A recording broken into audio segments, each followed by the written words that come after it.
Okay, so for today's deep dive, you sent us some really interesting source material on high-density data center management. That's right. And for years, there's been this trade-off. You save space in the server rack, but you end up sacrificing the quality of your visual control. In this piece of hardware we're looking at, it seems to just erase that compromise. It absolutely does. We're focusing today on a highly specialized KVM drawer, the NTI AAS KMUX-4K17-N16HD4K, to be exact. A KVM drawer. So for anyone who's not deep in this world, that's your keyboard, video, and mouse all in one unit. Exactly. All in a single sliding tray. But what's really notable here is the resolution and the sheer capacity. This is a 16-port model, and it's built for 4K. And when you say consolidation, it's pretty extreme. We're talking a single unit with a 4K monitor, a keyboard, a touchpad, and the 16-port KVM switch. All in a 1RU space. Which is just 1.75 inches of vertical space. It's kind of amazing. It is. And let's get into the why of 4K here. Because, historically, these drawers were purely about function, not visual fidelity. Right, you just needed to see a command line or a basic GUI. That was it. Precisely. But now systems and applications output much higher resolutions. Admins, especially in development or control environments, they need that visual clarity. This gives them that. So it's a 17.3-inch screen, and it supports Ultra HD 4K by 2K resolution, specifically 3840 by 2160. Correct. Okay, but I have to ask about something I saw on the material. The refresh rate. It maxes out at 30 hertz. That feels a bit low for 4K, doesn't it?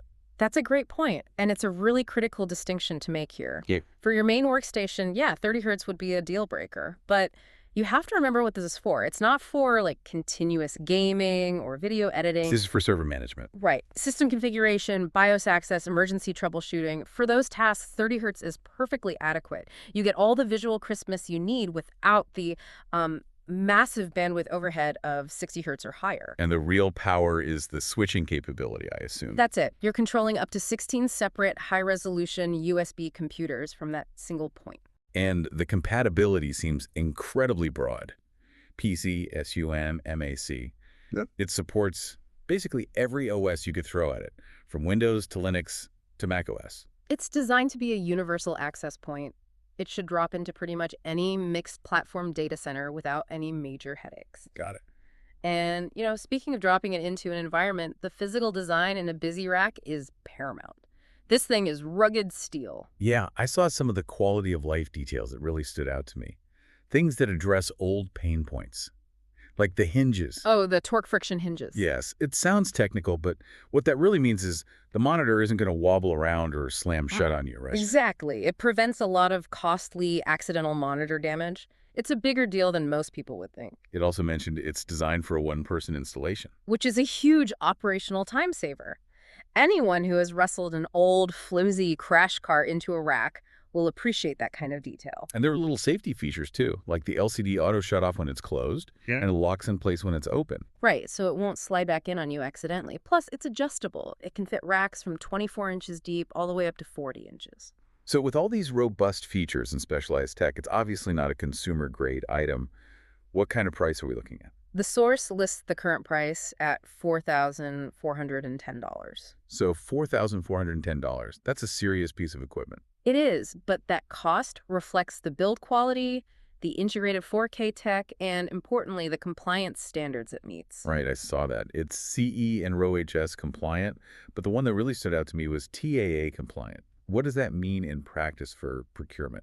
So TAA is the Trade Agreements Act for any organization that deals with, say, U.S. federal agencies or large government contracts. Ah, I see.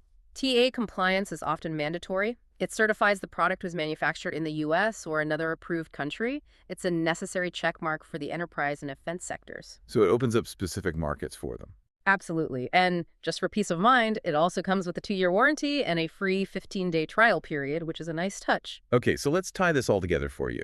This hardware isn't just some space-saving accessory. It's really the central high-resolution control hub for a modern, densely packed server environment. And if we connect this to the bigger picture, I think the integration of 4K into a compact 1RU KVM means server management has finally caught up to desktop display standards. So visual clarity is no longer the price you pay for rack density. Exactly. The compromise is gone. Which, leads to a final provocative thought for you to mull over.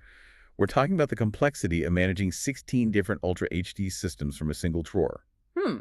So this raises the question, what level of future display resolution beyond 4K will eventually become the new standard for physical access in these high-density rack environments?